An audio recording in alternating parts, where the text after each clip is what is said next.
नमस्कार, माउन्टेन समाचारमा स्वागत छ। म खगेन्द्र विष्ट। नमस्कार, म सचिता बुढाथोकी। सुरुमा अहिलेसम्मका मुख्य समाचार।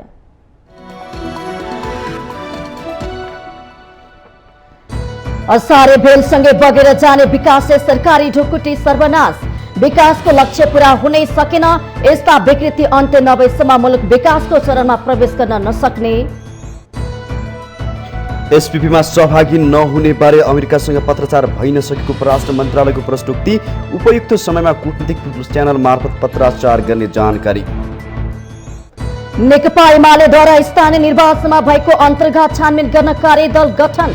7वटै प्रदेशमा वैचारिक तथा राजनैतिक प्रशिक्षण चलाउने निर्णय। विज्ञापन आचार संहिता कार्यान्वयनमा लैजान विज्ञापन बोर्डलाई सञ्चार मन्त्री कार्कीको निर्देशन। विज्ञापन क्षेत्र स्वस्थ र मर्यादित बनाउन आचार संहिता ल्याएको प्रस्तुति। 78 लाख नागरिकले राष्ट्रिय परिचय पत्रको विवरण भरेको राष्ट्रिय परिचय पत्र तथा पञ्जीकरण विभागद्वारा जानकारी। 1 लाख परिचय पत्र छापिसकेको भनाई। युक्रेनको डोनबास क्षेत्र कब्जा गर्ने लक्ष्य अनुरूप लुहान्स्क प्रान्तको लिसिचान्स्क कब्जा गरेको रुसी सेनाको दाबी। लिसिचान्स्क नियन्त्रणमा लिनु जनगणतन्त्रको मुक्ति भएको उल्लेख।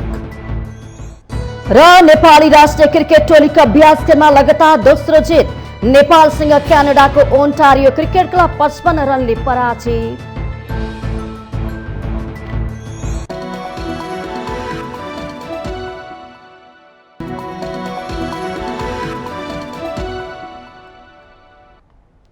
अब समाचार विस्तारमा। देशमा योजनाबद्ध विकास सुरु भएको 6.5 दशक पुगिसकेको, तर मुलुकको विकास अस्तव्यस्त ढङ्गले अघि बढिरहेको छ। राज्य सत्ताको बागडोर सम्हालेकाहरूलाई देश विकासको चिन्ता भन्दा व्यक्तिगत खल्ती भर्ने तर्फ मात्र प्रभाव छ। विकाससँग जोडेका हजारौं कर्मचारी पनि मिलोमतमा कागजी काम देखाएर राज्यको ढुकुटी हिनामिना गर्न उद्यत छन्। परिणामस्वरूप आज राज्यको अर्बौं पैसा असारे भेलसँगै बगेर गएको छ।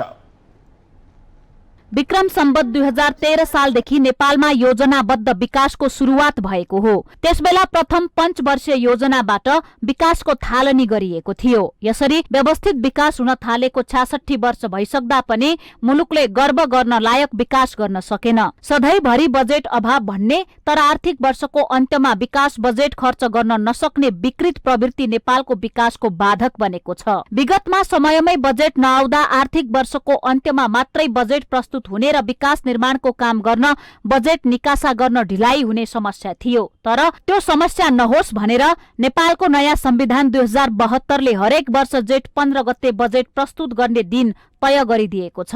दुर्भाग्य के छ भने संविधानको लक्ष्य र जनचाहना अनुसार मुलुक कहिले पनि विकासको चरणमा प्रवेश गर्न पाएन। आर्थिक वर्ष 2078-79 का लागि सरकारले 3 खर्ब 78 अर्ब 9 करोड 77 लाख रुपैयाँ विकास खर्च छुट्याएको थियो। तर चालु आर्थिक वर्षको अन्त्यमा आएर सरकारले विकासको नाममा एकै दिन हतार 12 अर्ब 54 करोड 7 लाख भन्दा बढी रकम खर्च गरिरहेको छ। आर्थिक वर्षको 11 महिना 15 दिनसम्म जम्मा 1 खर्ब 53 अर्ब 97 करोड रुपैयाँ खर्च गरेको सरकारले 2 सातामा 2 खर्ब 24 अर्ब 12 करोड कसरी खर्च गर्ला? अब यो पैसा विकासको नाममा सर्वनाश हुने बाहेक अरु उपलब्धि हुने आशा गर्नु बेकार हो। विगतका वर्षमा जस्तै यो वर्ष पनि मुलुकको विकास खर्च असारे भेलसँगै बगिरहेको छ। एकातिर देश आर्थिक संकटको दलदलमा फसिरहेको छ भने अर्कोतर्फ विकासको नाममा असार लागेपछि कागजी काम गरेर अर्बौं रकम कुम्ल्याउने पुरानै क्रमले निरन्तरता पाएको छ। सम्बन्धित निकायले कहिले पनि विकासको कुन आयोजनाले कसरी काम गरिरहेको छ, त्यसको गुणस्तर कस्तो छ, समयमा आयोजनाको काम सम्पन्न हुन्छ कि हुँदैन भन्ने विषयमा छलफल वा बहस गर्दैन। एउटा आयोजना कार्यान्वयन गर्न 4-5 निकाय संलग्न हुने, पैसा खाने बेलामा सबै मिल्ने र काम गर्ने बेला हामीले किन सहयोग गर्ने भन्ने प्रवृत्ति हाबी भएको छ। आयोजनाका लागि छुट्याएको बजेट कसरी खर्च भइरहेको छ भन्ने चासो कसैलाई छैन। जति खर्च भए पनि, जसरी खर्च भए पनि कर्मचारीहरू आफू कानुनी अडचनबाट बच्न खोज्छन्। लक्ष्य अनुसार काम गर्ने भनेको कागजमा मात्रै हो। त्यसैले जसको नेतृत्वमा सरकार बने पनि विकासको नतिजा उदेक र उराठ लाग्दो देखिन्छ। समग्रमा हेर्दा नेपालमा विकास र खर्च खर्च गर्ने परिपाटीको तारतम्यता नमिले जस्तो देखिन्छ। स्थानीय तहदेखि केन्द्र सरकारसम्मले हचुवाको भरमा विकास गर्ने परिपाटी बसेको छ। स्थानीय उपभोक्ता समिति गठन गर्ने, जिम्मेवारी बोध कसैले नगर्ने, कोही पनि जवाफदेही बन्न नपर्ने, कागज मिलाएर पैसा निकासी गर्ने समस्या झन झन जरा गाडेको देखिन्छ। अर्कोतर्फ कुन दलको चुनावी नारा के थियो, कसको सरकार बन्यो, कस्तो काम गर्यो भने अर्को चुनावमा भोट पाइन्छ भन्ने हिसाबले विकासका योजना छनौट गरिन्छ। देशको वास्तविक आवश्यकता र राष्ट्रको प्राथमिकताका आधारमा विकासको खाका कोरिदैन, जसका कारण हिजो आज जताततै सडकमा पानी जमेका खाल्डाखुल्डी, ठाउँ ठाउँमा फुटेका दुर्गन्धित ढल, अव्यवस्थित सडक, हिलोको समस्या उस्तै देखिन्छ। विकासको दुरावस्था झल्काउने यस्ता तमाम समस्या संघीय सरकारको राजधानी काठमाडौँदेखि गाउँ गाउँसम्म देखिन्छ।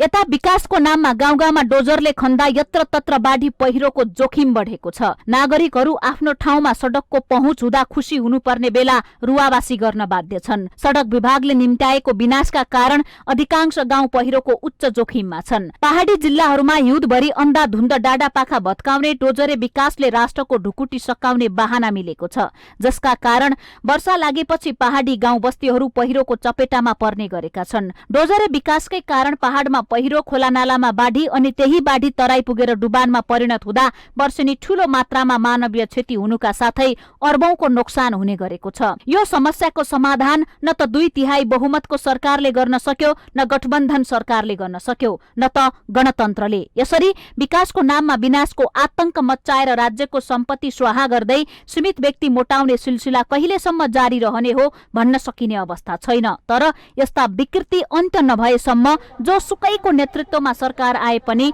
मुलुकले विकासमा फड्को मार्न नसक्ने ध्रुव सत्य हो। माउन्टेन टेलिभिजन एसडी राजनीतिक ब्युरो।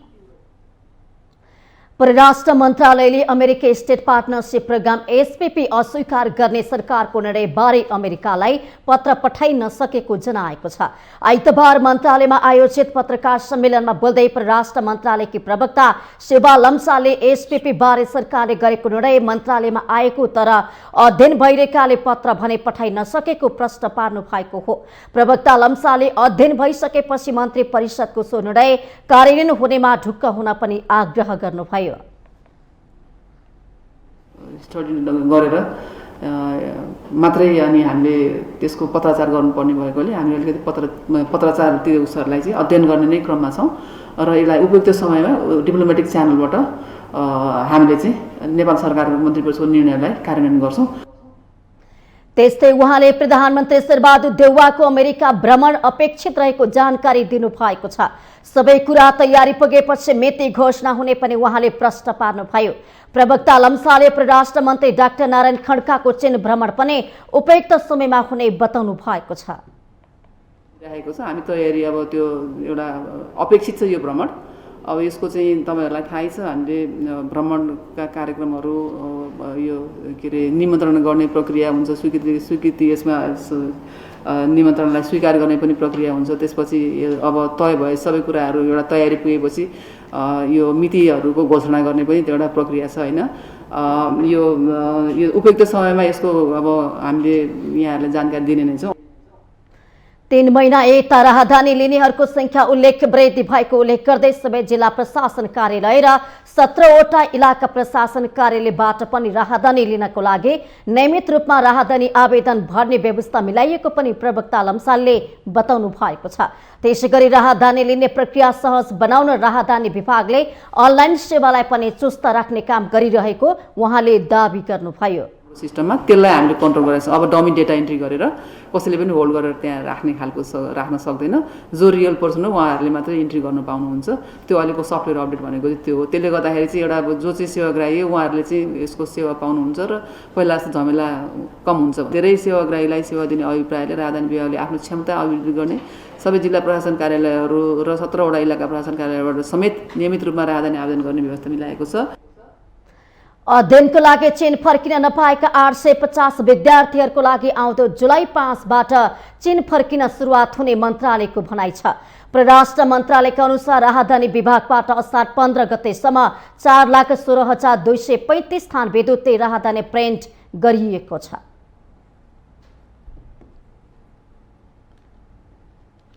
नेकपा एमाले स्थानीय तह निर्वाचनमा भएको अन्तर्घातको विषयमा छानबिन गर्न कार्यदल गठन गर्ने भएको छ।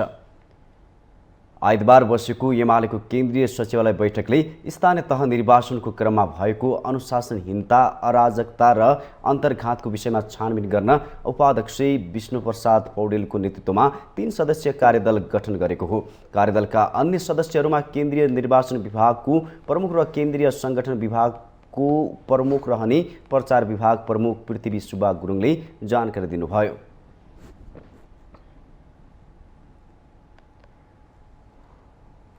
यसको निर्वाचनको समीक्षा गरिसक्ने, यसको लागि जिल्ला कमिटीहरूले र प्रदेश कमिटीहरूले पनि 18 महिनासम्म सबै जिल्ला कमिटीहरूले प्रदेश कमिटीले आफ्नो समीक्षा रिपोर्ट तयार गरेर केन्द्रीय हेडक्वार्टरमा पठाउने निर्णय पनि गरेका छ। एमाले 7वटै प्रदेशमा वैचारिक तथा राजनीतिक प्रशिक्षण पनि चलाउने निर्णय गरेको छ। प्रशिक्षणको लागि संयोजन गर्ने जिम्मेवारी पार्टीका 7 उपाध्यक्षहरूलाई जिम्मेवारी दिइएको छ, जसमा प्रदेश 1 मा ईश्वर पोखरेल, मधेसमा सुरेन्द्र पाण्डे, बागमतीमा विष्णु पौडेल, गण्डकीमा अष्टलक्ष्मी साक्य, लुम्बिनीमा सुभाष चन्द्र नेमाङ, कर्णालीमा रामबहादुर थापा र सुदूरपश्चिममा युवराज गेवाली रहनु भएको प्रचार विभाग प्रमुख गुरुङले जानकारी दिनुभयो। त्यस्तै बैठकले विभिन्न विभागमा सचिव मनोनयन पनि गरेको छ। निर्वाचन परिणामलाई आधार बनाएर प्रतिनिधि सभाको निर्वाचन क्षेत्र र प्रदेश सभाको निर्वाचन क्षेत्रको अलग अलग विश्लेषण गरेर त्यसको रिपोर्ट चाहिँ केन्द्रमा पठाउने र मतवृद्धिका लागि थप प्रयास गरौँ भने यसको लागि पार्टी नीति र एजेन्डाको प्रचार गर्ने। बैठकले अनुसन्धान प्रतिष्ठान सञ्चालन कार्य विधिलाई पारित गरेको छ। त्यस्तै स्थानीय तह विकास विभागको निर्देशिका पनि पारित गरेको छ। असार मसान्तसम्म सबै जिल्ला कमिटी र प्रदेश कमिटीहरूले निर्वाचनको समीक्षा रिपोर्ट तयार गरेर केन्द्रमा पठाउने निर्णय गरेको प्रचार विभाग प्रमुख पृथ्वी सुब्बा गुरुङले बताउनुभयो।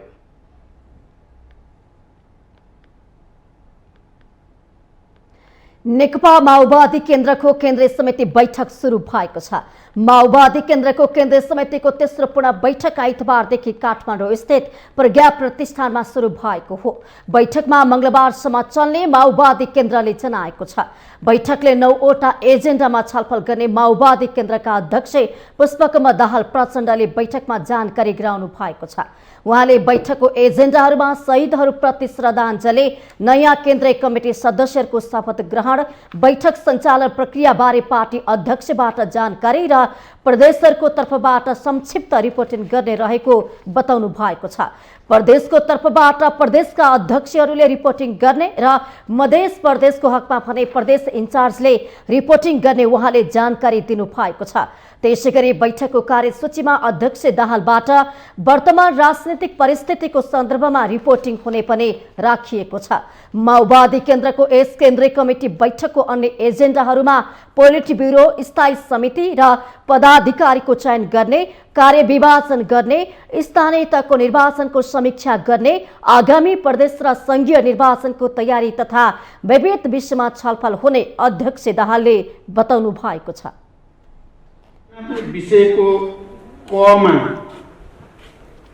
पोलिट ब्युरो, स्ट्यान्डिङ कमिटी र पदाधिकारी चयन बारे, खमा कार्य विभाजन र संरचना बारे, 7 नम्बरमा स्थानीय निर्वाचनको समीक्षा, 7 नम्बरमा स्थानीय निर्वाचनको समीक्षा, 8 नम्बरमा आगामी प्रदेश र सङ्घको निर्वाचनको तयारी बारे, महाधिवेशनदेखि नै रिक्त रहेको पदाधिकारी स्थायी कमिटी र पोलिट ब्युरो गठन गर्ने कार्यसूची रहेको अध्यक्ष दाहालले पेश गरेसँगै सबै समितिहरू बन्नेमा बैठकमा सहभागी हुन आएका नेताहरू आशावादी देखिएका छन्। अर्कोतर्फ एजेन्डामा राखेर अन्तिममा निर्णय नहुने हो कि भन्ने आशंका पनि नेताहरूले गरेका छन्।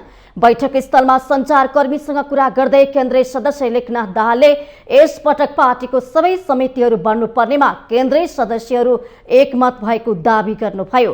उहाँले पार्टीको संगठनात्मक संरचना चुस्त दुरुस्त नबनाइकन पार्टीलाई व्यवस्थित ढङ्गले सञ्चालन गर्न नसकिने भएकाले पदाधिकारी लगायतका समिति चयन गर्नु आवश्यक रहेको बताउनु भएको छ। र हामीलाई आवश्यक पनि छ पोलिट ब्युरो स्थायी कमिटी र संस्थात्मक संरचनाको बारेमा नयाँ निर्णय लिनुपर्ने आवश्यकता महसुस भइसकेको छ। त्यसकारणले यो बैठकले सबै निर्णय लिनेछ। चयन हुनैपर्छ।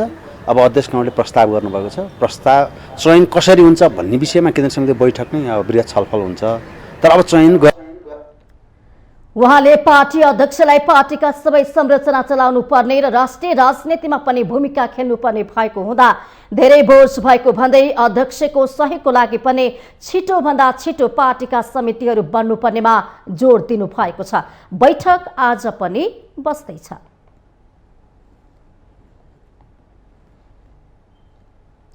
सञ्चार तथा सूचना प्रविधि मन्त्री ज्ञानेन्द्र बहादुर कार्कीले विज्ञापन उत्पादन वितरण प्रकाशन तथा प्रसारण सम्बन्धी आचार संहिता 1 हप्ताभित्रै अनुभूति हुने गरी कार्यान्वयनमा लैजान विज्ञापन बोर्डलाई निर्देशन दिनुभएको छ। विज्ञापन बोर्डले आइतबार काठमाडौँमा आयोजना गरेको एक कार्यक्रममा सो आचार संहिता सार्वजनिक गर्दै मन्त्री कार्कीले 1 हप्ताभित्र अनुभूति हुने गरी त्यसलाई कार्यान्वयनमा लैजान निर्देशन दिनुभएको हो। उहाँले विज्ञापन क्षेत्रलाई स्वस्थ र मर्यादित बनाउनका लागि जारी गरेको सो आचार संहिताको प्रभावकारी कार्यान्वयन नभएसम्म त्यसलाई ऐतिहासिक र महत्त्वपूर्ण भन्न नसक्ने पनि स्पष्ट पार्नु भयो। सरकारवाला पक्षहरूसँग धेरै छलफलपछि जारी गरेको सो आचार संहिताले विज्ञापन क्षेत्रमा देखिएको अस्वस्थ प्रतिस्पर्धा विकृति र विसङ्गतिको अन्त्य गर्दै समाजलाई पनि लाभान्वित बनाउने मन्त्री कार्कीले विश्वास व्यक्त गर्नुभयो। यो आचार संहिताले अहिले विज्ञापन क्षेत्रमा देखिएको अस्वस्थ प्रतिस्पर्धा विसङ्गति र विकृतिहरूलाई अन्त गर्दै यसले यो क्षेत्रलाई मात्र होइन समाजलाई पनि लाभान्वित गर्न सक्यो भनेदेखि यो ऐतिहासिक हुन सक्दछ। होइन भनेदेखि हामीले शब्दहरू मात्रै खर्चेर मात्रै यसको प्रभावकारिता हुन सक्दैन। मन्त्री कार्कीले मुलुकलाई चाँडै सभ्य र सुन्दर बनाउन स्वतन्त्रता र अनुशासनलाई सँगसँगै अघि बढाउनु पर्ने आवश्यकता समेत औल्याउनुभयो। कार्यक्रममा बोल्दै नेपाल पत्रकार महासङ्घका अध्यक्ष विपुल पोखरेलले विज्ञापन बजारमा देखिएका विसङ्गतिहरूलाई समाधान दिने गरी सो आचार संहिता जारी गरिएको उल्लेख गर्दै त्यसको कार्यान्वयनमा केन्द्रित हुन विज्ञापन बोर्डलाई आग्रह गर्नुभयो। देखिएका विसङ्गतिहरूलाई पनि पहिचान गरेर त्यसलाई सम्बोधन गर्न सक्ने एउटा समाधानमुखी एउटा आचार संहिता तयार भएको छ। यसलाई कार्यान्वयन गर्ने सन्दर्भमा के जटिलताहरू आउलान् र यसलाई विज्ञापन बोर्डले कुनै प्रेस्टिज इस्यु नबनाएर कार्यान्वयन गर्ने सन्दर्भमा जटिलता उत्पन्न भयो भने त्यसलाई संशोधन गरेर त्यसलाई सहजीकरण गरेर अगाडि बढाउने ढङ्गले यसलाई लियोस् भन्ने म आग्रह गर्न चाहन्छु। विज्ञापन बोर्डका अध्यक्ष लक्ष्मण हुमागाईले विज्ञापन क्षेत्रमा देखिएका सबै खालका विकृति विसङ्गतिहरूको अन्त्य गर्दै विज्ञापन व्यवसायमा आबद्ध सबैलाई जिम्मेवारी बनाउने उद्देश्यका साथ सो आचार संहिता निर्माण गरी लागू गरिएको बताउनुभयो। विसङ्गतिहरूको अन्त्य गर्ने, विज्ञापन चक्रमा सहभागी सबै पक्षलाई जिम्मेवार बनाउने यो महत्त्वपूर्ण पक्ष छ। विज्ञापनदाता, विज्ञापन एजेन्सीहरू, सञ्चार माध्यमहरू र उपभोक्ता चारवटा पक्ष छ भने सरकारको दुईवटा भूमिका हामीले डिफाइन गरेका छौँ। अध्यक्ष हुमागाईले सो आचार संहिता कार्यान्वयन भए नभएको अनुगमन गर्ने काम नेपाल सरकारले गर्ने पनि स्पष्ट पार्नुभयो।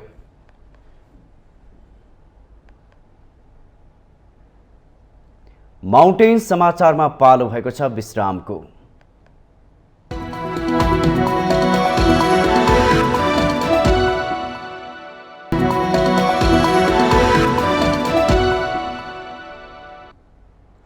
विश्रामपछि स्वागत छ। अब बाँकी समाचार। राष्ट्रिय परिचय पत्र तथा पञ्जीकरण विभागले राष्ट्रिय परिचय पत्रको लागि करिब 78 लाख नागरिकको विवरण प्राप्त भइसकेको जनाएको छ। जनतालाई प्रभाव गर्ने सेवा सुविधा एकीकृत प्रणाली मार्फत प्रभाव गर्ने उद्देश्यले सुरु गरेको राष्ट्रिय परिचय पत्रको विवरण 78 लाख नागरिकले भरिसकेको विभागले जनाएको हो। विभागले फ्रान्सको आइडिमिया सेक्युरिटी एन्ड आइडेन्टिटी कम्पनीबाट मेसिन ल्याएर छपाई प्रक्रिया सुरु गरेको छ। हालसम्म 1 लाख परिचय पत्र छपाई गरिसकेको विभागले जनाएको छ। एक दिनमा बढीमा 18,000 कार्ड छाप्न सकिने दावी गरेको विभागले जनशक्ति अभावको कारण देखाउँदै अझै पूर्ण क्षमतामा मेसिन सञ्चालन गर्न नसकेको बताएको छ। र अहिले पनि हामी लर्निङ केही प्रोसेसमा छौँ। र हामीले एक दिनमा 8 घन्टा होइन एक सेटमा मात्रै अहिले सञ्चालन गरेका छौँ।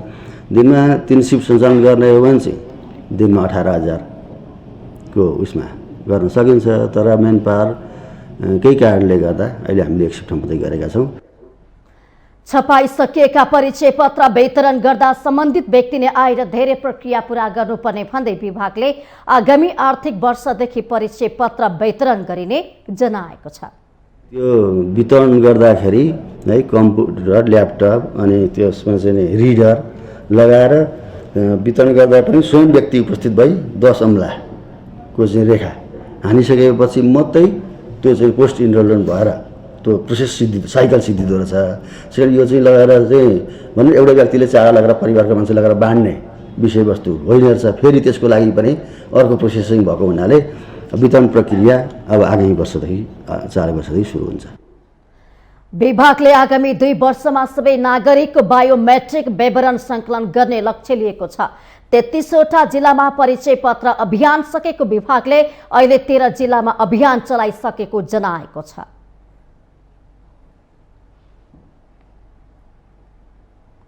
सत्तारूढ दल नेकपा माओवादी केन्द्रको महाधिवेशन सम्पन्न भएको 6 महिना बितिसक्दा पनि पदाधिकारी चयन गर्न सकेको छैन।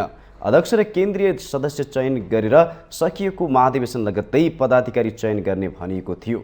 आइतबारदेखि सुरु भएको माओवादीको केन्द्रीय कमिटी बैठकले पदाधिकारीहरूको छिनोफानो गर्ने भने तापनि आकांक्षी धेरै भएका कारण पदाधिकारी चयनमा सकस पर्ने देखिएको छ। स्थानीय तहको निर्वाचन अघि माओवादी केन्द्रका अध्यक्ष पुष्पकमल दाहालले चुनावलाई युद्धको संज्ञा दिँदै बढीभन्दा बढी स्थानमा जित्ने रणनीतिमा लाग्न आम नेता कार्यकर्ताहरूलाई निर्देशन दिए। जित्नकै लागि गठबन्धन र तालमेलको सहारा लिएर चुनावी मैदानमा होमिए पनि स्थानीय तह चुनावमा आंशिक सफलता हात पनि माओवादीलाई पर्यो। अब माओवादी आसन्न सङ्घ र प्रदेशको निर्वाचनमा गठबन्धन गर्दा बढी फाइदा उठाउने टेको खोजिरहेको छ। तर चुनावी रणनीति बनाइरहँदा उसको आन्तरिक सङ्गठन र संरचना भने अस्तव्यस्त बनेको छ। अध्यक्ष र केन्द्रीय सदस्य चयन गरेर सकिएको महाधिवेशन लगत्तै पदाधिकारी चयन गर्न भनिएको थियो। तर आकांक्षीको व्यवस्थापन गर्न नसक्दा हालसम्म पनि पदाधिकारी चयन हुन सकेको छैन। गुटको अन्त्य गर्ने भन्ने अध्यक्ष दाहालले जिम्मेवारी बाँडफाँडमा चासो नदेखाएपछि झन्झन गुटगत गतिविधि मौलाएको छ। केन्द्रीय समिति 8औं महाधिवेशनले चाहिँ केन्द्रीय समितिलाई चाहिँ पूर्णता दिइसकेको थियो। पदाधिकारीको बारेमा चाहिँ हाम्रो छलफलहरू बाँकी थियो र त्यो छलफललाई चाहिँ आन्तरिक रूपमा छलफल गरेर एउटा पार्टीलाई एक ढिक्का उद्देश्यमूलक होइन लक्ष्य प्राप्त गर्ने ढङ्गले चाहिँ यसको निर्माण गर्ने हो। त्यो जुन बाहिर हल्ला छ अस्तव्यस्त भन्ने त्यस्तो होइन। यो हामी एक ढिक्काबाट अगाडि बढेका छौँ। अब यसको चाहिँ पनि करिब करिब टुङ्गोमा पुग्छ। हामीसँग समय अभावका कारणले गर्दाखेरि यो असम्भव भएको हो। सुरुमा कमरेड वर्षमान पुन उपचारको क्रममा चीन हुनुहुन्थ्यो। उहाँको आग्रहमा त्यतिबेला पहिलो बैठकमा हामीले पदाधिकारी चयन गरेनौँ।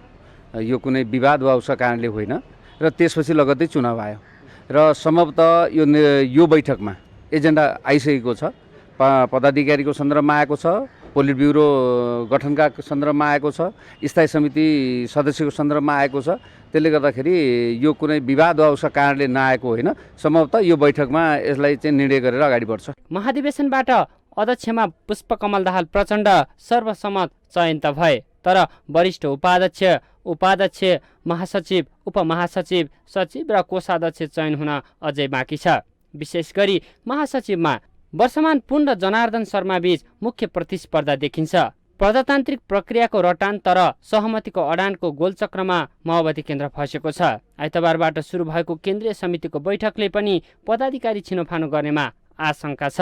माओवादी पार्टीलाई मजबुत बनाउन, व्यवस्थित ढङ्गले सञ्चालन गर्न र आगामी निर्वाचनको तयारी गर्न पनि र हामीलाई चाहिँ अहिले अब संस्थागत संरचनामा केही हेरफेर गर्नुपर्ने, केही चाहिँ अब त्यसलाई अपडेट गर्नुपर्ने र चाहिँ नेतृत्वको कार्यविभाजन गर्नुपर्ने भएको कारणले गर्दा यो पटक चाहिँ हामी केन्द्रीय समितिका सबै सदस्यहरूको माग पनि छ। अब चाहिँ बुझाइ पनि के छ, बुझाइमा एकरूपता पनि पैदा भएको छ कि कमसेकम पदाधिकारी चयन गर्नुपर्छ र पोलिट ब्युरो स्ट्यान्डिङ कमिटी चाहिँ निर्माण गर्नुपर्छ। सशस्त्र भूमिगतकालीन अवस्थामा मात्र होइन, शान्ति प्रक्रियाका पछिल्ला केही वर्षमा अध्यक्ष दाहालको स्पष्ट नीति र निर्णयको चर्चा हुने गर्दथ्यो।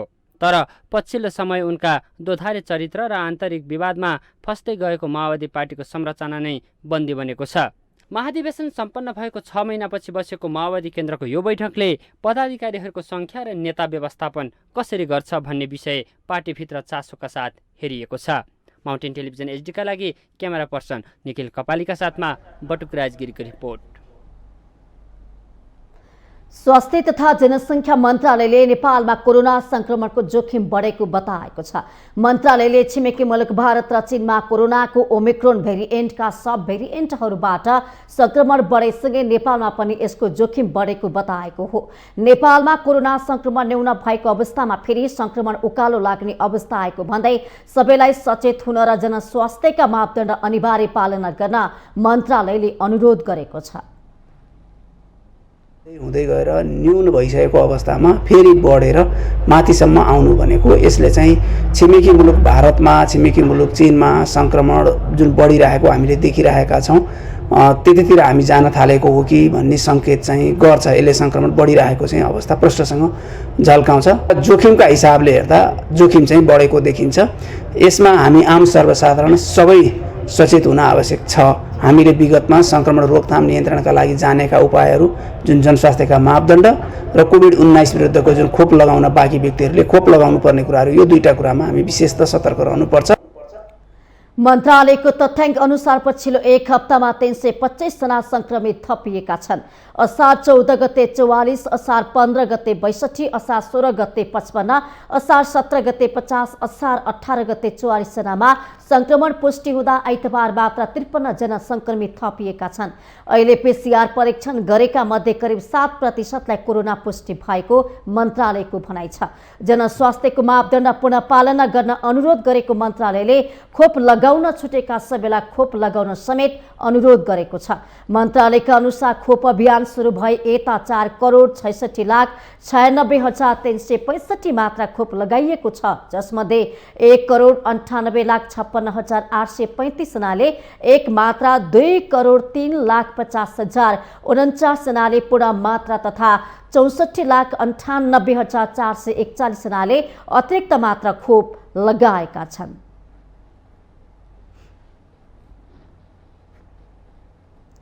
लोकतान्त्रिक समाजवादी पार्टी लोसपालाई एमाले र कांग्रेस दुवै पार्टीले चुनावी गठबन्धनका लागि प्रस्ताव गरेको जनाएको छ।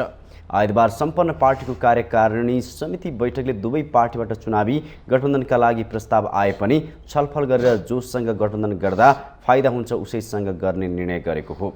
त्यस्तै बैठकले मल अभावका बारेमा प्रमुख जिल्ला अधिकारीहरू मार्फत प्रधानमन्त्रीलाई ज्ञापन पत्र बुझाउने निर्णय पनि गरेको छ।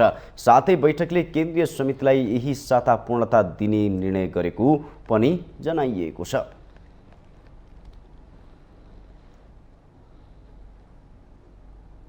माउन्टेन समाचारमा पालो भएको छ विश्रामको।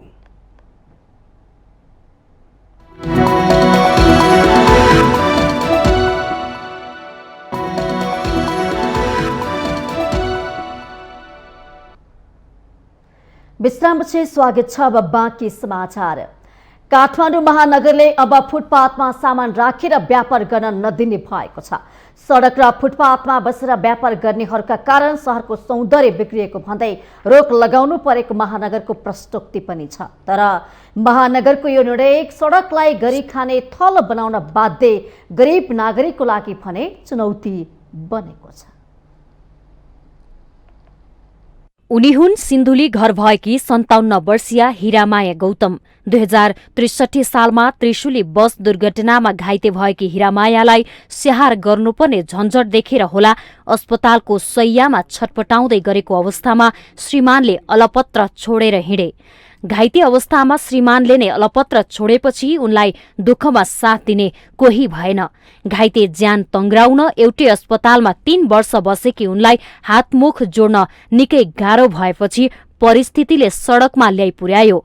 सडकमा दिनभर सामान बेचेर आफू र परिवार पालिएको बताइरहँदा हिरामायाको गहभरि आँसु टिल्पिलायो। शहरको सभ्यता र सौन्दर्य बिग्रिएको अनि पैदल यात्रुलाई हिँड्ने ठाउँ नै नभएकाले सड़कमा ओर्लिएर हिँड्नु पर्दा जोखिम बढेको भन्दै काठमाडौँ महानगरले अबदेखि कसैलाई पनि फुटपाथमा सामान राखेर व्यापार गर्न नदिने भनेपछि विगत 15 वर्षदेखि सड़कमा व्यापार गर्दै आएकी हीरामाया बरु महानगरले जस्तो ज्यादती गरे पनि सहने तर यस ठाउँबाट हट्नुपर्ने आत्महत्या गर्ने सम्मको बाध्यता सुनाउँछिन्। हामीलाई समस्या त भइहाल्छ नि, हामी दुःख गरेर खाइरहेको सानो काम भए पनि नाङ्लामा भयो नि डालामा भयो नि होइन, हाम्रो गुजारा हामीले जसरी हुन्छ चलाइराखेका छौँ। अब हाम्रो यस्तो यो हटाइदियो भने त हामीलाई त साह्रै बिजोकै हुन्छ नि, दुःख हुन्छ नि। सर्दिन छोरी बरु म यही रुखा धुनेर मर्छु है, लैजाउँ न, म एकमुठी भयो नि हातमा लिएर म यहीँ बस्ने नि हो, म कसैलाई बाधा पनि गर्दिनँ है। भएको कुरा बस्छु नदिएदेखि मैले त्यसो भन्यो भने उनीहरूले उठाउन आउनु होइन, म यो रुखो फेरि चाहिँ छोडेर हिँड्यो भने मेरो नातिले पढ्न पाउँदैन हेर्नुहोस्। भएको कुरा मैले कसैलाई फोहोर गरे पनि छैन, मैले कसैलाई बाधा दिएको पनि छैन। संघीय राजधानी काठमाडौँ सफा सुन्दर र हेर्न लायक हुन जरुरी छ, तर सातामा एक दिन मकै बेचेर पेटपाला गर्ने एक जोडीलाई नगर प्रहरीले लछार पछार गरी ठेलागाडा लिएको दृश्य हेर्दा भने गरीबमाथि महानगरको आतंकको छाया मडारिएको हो कि भन्ने बहस शुरू भएको छ। केहीले यसलाई संवेदनहीन कार्य भनेका छन् भने केहीले फुटपाथ व्यापारीका कारण सड़क दुर्घटना बढेकाले उचित मानेका छन्। शहर सफा राख्न गरेको प्रयत्नलाई अहिले आलोचनात्मक कोणबाट हेर्नु हतारो होला, तर महानगरको यो कदमले सड़कलाई नै व्यापारको थलो बनाएर आफू र आफ्ना आश्रितको पेटपाला गर्ने व्यक्तिहरूलाई मर्कामा परेको भने साँचो हो।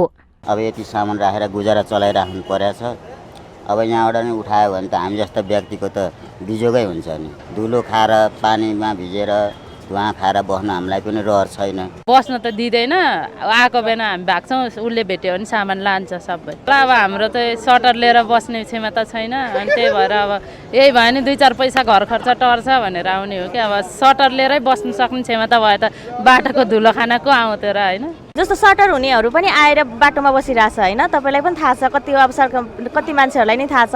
उता पनि सटर हुन्छ, सटरमा पनि व्यापार गरेर हुन्छ, प्लस आएर यसरी फुटपाथमा पनि व्यापार गरेर हुन्छ। त्यस्तोहरूलाई चाहिँ बरु छानबिन गरेर अलिकति केही कन्ट्रोल गर्ने कोसिस चाहिँ गर्नु पर्यो, तर त्यसरी अर्काको भनौँ न व्यापार व्यवसाय खोसेर अर्काको जीविकोपार्जनलाई मार्न चाहिँ हुँदैन। समस्या त हुन्छ नै होइन, यहाँ दिनु भएन भने त हामीले त हाम्रो जीवन त यहीँबाटै धानिने हो।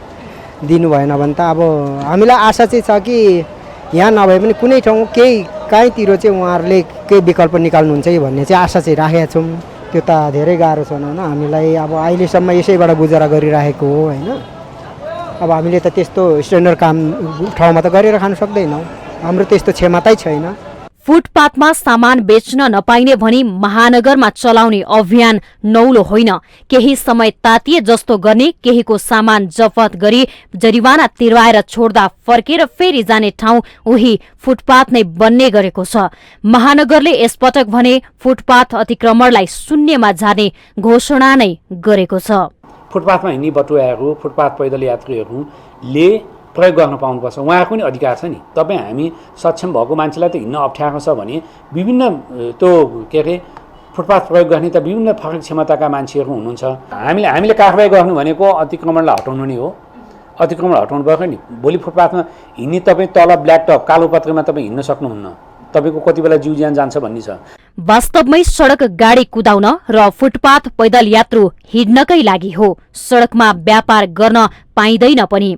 शहरलाई शहर जस्तो देखाउने प्रयत्नमा फुटपाथ व्यापारीलाई हटाउने अभियान थाल्दा नागरिकको काम गरी खान पाउने अधिकार पो खोसिएको छ कि? यस्ता व्यापारीका निम्ति विकल्प के हुन सक्छ, त्यसतर्फ पनि महानगर र सरोकारवालाले रचनात्मक पहल कदमी लिन जरुरी छ। माउन्टेन टेलिभिजन एचडीका लागि क्यामेरामा अमर रावतका साथमा बिन्दु अधिकारीको रिपोर्ट। नेपाल राष्ट्र बैंकका पूर्व गभर्नर दिपेन्द्र बहादुर छेत्रीले सांसदहरूलाई वैदेशिक लगानीका विषयमा दीक्षित गर्नुपर्ने धारणा राख्नु भएको छ। आइतबार संसद भवन नयाँ बानेश्वरमा आयोजित कार्यक्रममा पूर्व गभर्नर छेत्रीले सांसदहरूलाई वैदेशिक लगानीका विषयमा दीक्षित गर्न सके मुलुकको लक्ष्य अनुसार साधन स्रोत परिचालन गर्न सक्ने धारणा राख्नु भएको छ। उहाँले गरिबी निवारणको लागि सरकार इमान्दार नभएसम्म सधैँ विदेशको आश गर्नुपर्ने अवस्था रहने बताउनुभयो। पूर्व गभर्नर छेत्रीले मुलुक र जनतालाई केन्द्रबिन्दुमा राखेर सांसददेखि जनता सबैले योगदान गरे देश बिस्तारै आत्मनिर्भर हुने बताउनुभयो। 1 करोड रुपियाँ दिएछ भनेदेखि 1-2 लाख मात्रै यहाँ रहने, अरू सबै उनीहरूले फिर्ता लिएर जाने जुन परिस्थिति आएको छ त्यो चाहिँ उल्ट्याउन सक्नको निमित्त हाम्रो इमान्दारिता, मेहनत र मुलुकका कार्यान्वयन गर्न सकिने किसिमका परियोजनाहरू छानेर जान सक्ने क्षमता विकसित गऱ्यौँ भने हुनसक्छ भन्ने मलाई लाग्छ। पूर्व गभर्नर छेत्रीले नेपालमा अहिले वैदेशिक सहायताका रूपमा आएको पैसा खर्च गर्न नसकेर विदेशमा नै फिर्ता गरिरहेको बताउनुभयो। उहाँले नेपालमा विदेशबाट आएको सहायतामा 2% मात्रै खर्च हुने र बाँकी विदेशमा नै फिर्ता भइरहेको दावी गर्नुभयो।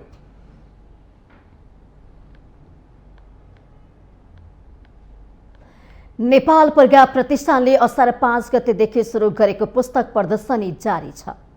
65औं वार्षिक उत्सवको अवसर पारेर प्रतिष्ठानले राखेको पुस्तक प्रदर्शनी असार 30 गतेसम्म जारी रहने भएको हो। पछिल्लो समय पठन संस्कृतिको विकास, बिक्री, प्रवर्धन कम हुँदै गएको भन्दै प्रतिष्ठानले गत वर्षहरू झैं यस वर्ष पनि पुस्तक प्रदर्शनी कार्यक्रम आयोजना गरेको छ। पाठक संघको साक्षात्कारको लागि लेखक, प्रशासक र पाठकको त्रिकोणात्मक भेट हुने थलो प्रदर्शनी स्थल भएकाले विगतका वर्ष जस्तै यस पटक पनि पुस्तक प्रदर्शनी गरेको नेपाल प्रज्ञा प्रतिष्ठानका कुलपति गंगा प्रसाद उप्रेतीले बताउनु भएको छ। हाम्रो आफ्नो बिक्रीको चाहिँ बेगल मेकानिजम छैन। हामीले प्राइभेटबाट बेच्न खोज्यौँ, त्यो पनि त्यति सफल भएन। किताब चाहिँ लगेपछि बिक्रीको फेरि कोभिड भयो, साझाबाट गर्न खोजेका थियौँ। साझा आफै ठलिएको हुनाले त्यहाँ पनि हाम्रो धेरै रकम प्राप्त हुनु बाँकी छ।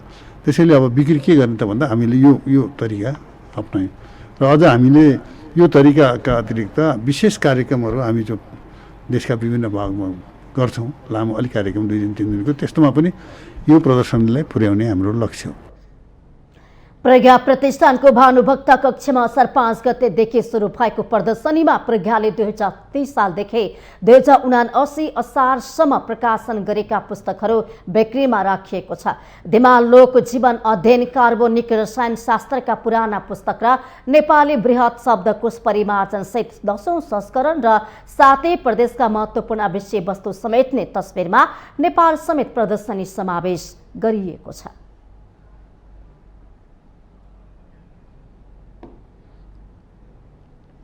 भारत सरकारले अनुदान सहायता स्वरूप 75वटा एम्बुलेन्स र 17वटा विद्यालय बस उपहार दिएको छ। आइतबार शिक्षा विज्ञान तथा प्रविधि मन्त्री देवेन्द्र पौडेलको उपस्थितिमा नेपाल स्थित भारतीय राजदूतावासले विभिन्न सङ्घ संस्थाहरूमा 75वटा एम्बुलेन्स र 17वटा विद्यालय बस उपहार दिएको हो।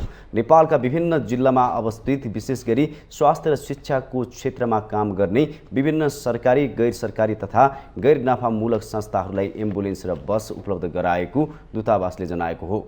एम्बुलेन्स र बस प्रदान गरिएको कार्यक्रममा नेपालका लागि भारतीय राजदूत नवीन श्रीवास्तव सहभागी हुनुहुन्थ्यो।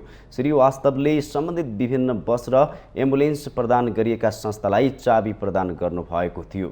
यो सहयोग भारत स्वतन्त्र भएको 75औं वर्षगाँठको अवसरमा प्रदान गरिएको हो। कार्यक्रममा मन्त्री पौडेल र नेपालका लागि भारतीय राजदूत श्रीवास्तवले नेपाल र भारतको सम्बन्ध बलियो र सहयोगीपूर्ण हुने उल्लेख गर्नुभएको थियो। भारतले सन् 1994 यता नेपालका विविध जिल्लामा अवस्थित विभिन्न संस्थाहरूलाई 940वटा एम्बुलेन्स र 184वटा विद्यालय बस उपहार स्वरूप प्रदान गरिसकेको छ।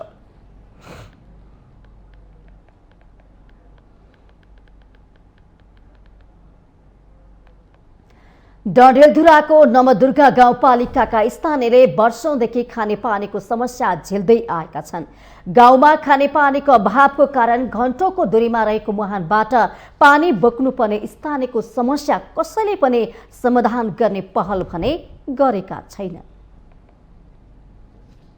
डडेलधुराको नवदुर्गा गाउँपालिका 1 कोटेली गाउँका स्थानीयलाई वर्षौंदेखि खानेपानीको निकै समस्या रहेको छ।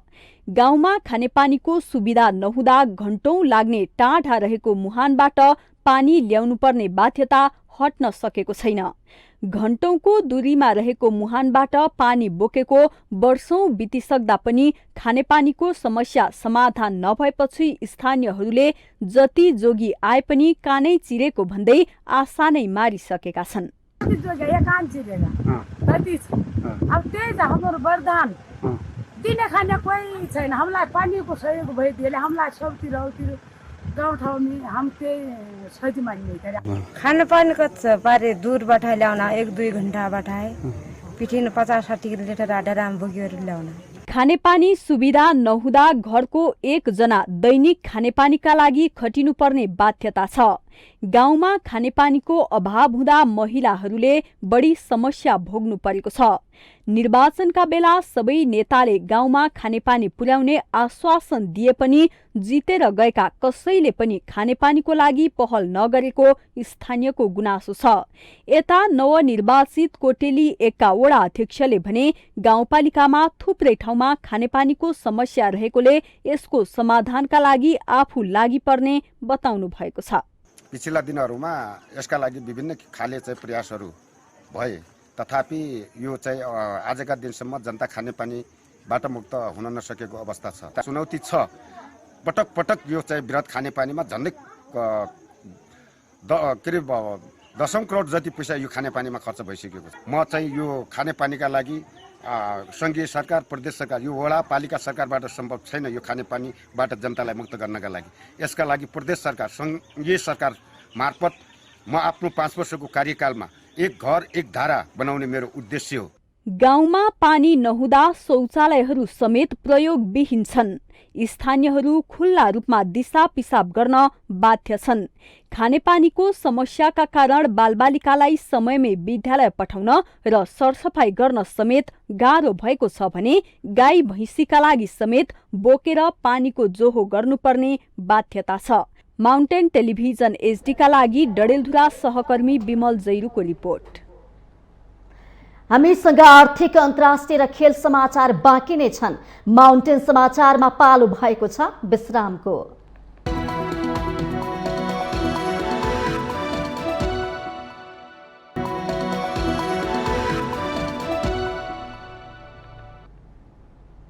विश्रामपछि स्वागत छ। पालो आर्थिक समाचारको।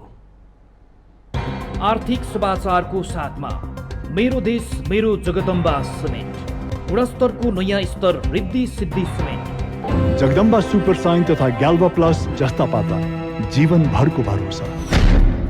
53 ग्रेड र 43 ग्रेडको सर्वोत्तम सिमेन्ट अपग्रेडेड स्पेनका साथ।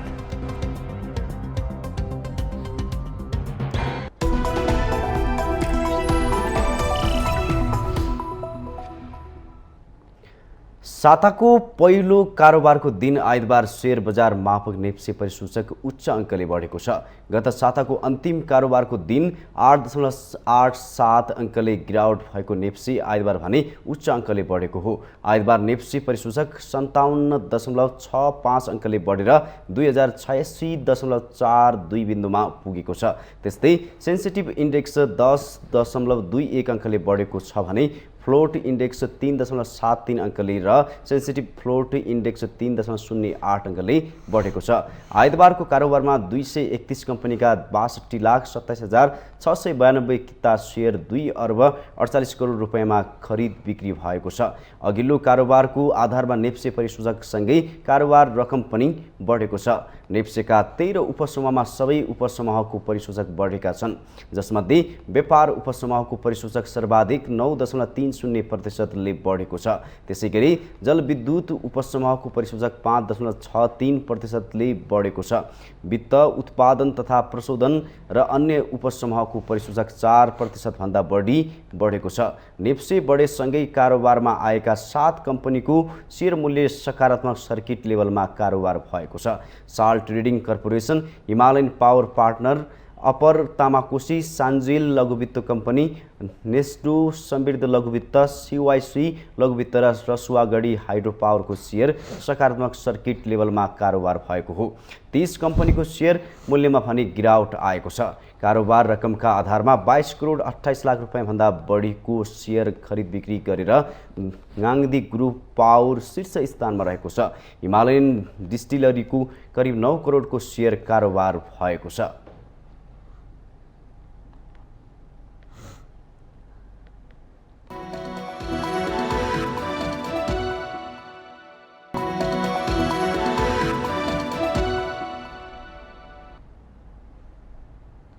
विश्रामपछि स्वागत छ। यो सँगै हामी माउन्टेन समाचारको अन्त्यमा आइपुगेका छौं।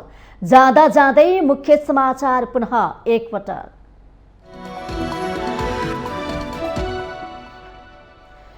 असारे भेलसँगै बगेर जाने विकासले सरकारी ढुकुटी सर्वनाश, विकासको लक्ष्य पूरा हुनै सकेन।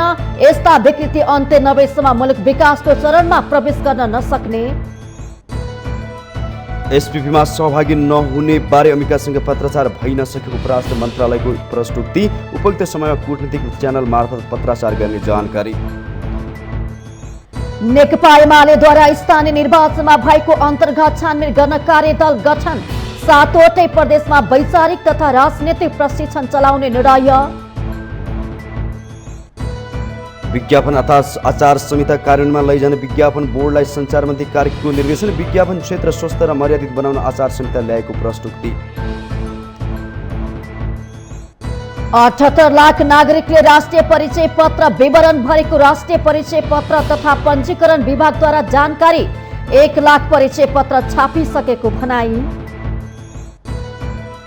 युक्रेनको डोनबास क्षेत्र कब्जा गर्ने लक्ष्य अनुरूप लुहान्स्क प्रान्तको लिसिचान्स्क कब्जा गरेको रुसी सेनाको दाबी, लिसिचान्स्क नियन्त्रणमा लिनु जनगणतन्त्रको मुक्ति भएको उल्लेख। र नेपाली राष्ट्रिय क्रिकेट टोलीको अभ्यास खेलमा लगातार दोस्रो जित, नेपालसँग क्यानाडाको ओन्टारियो क्रिकेट क्लब 55 रनले पराजित।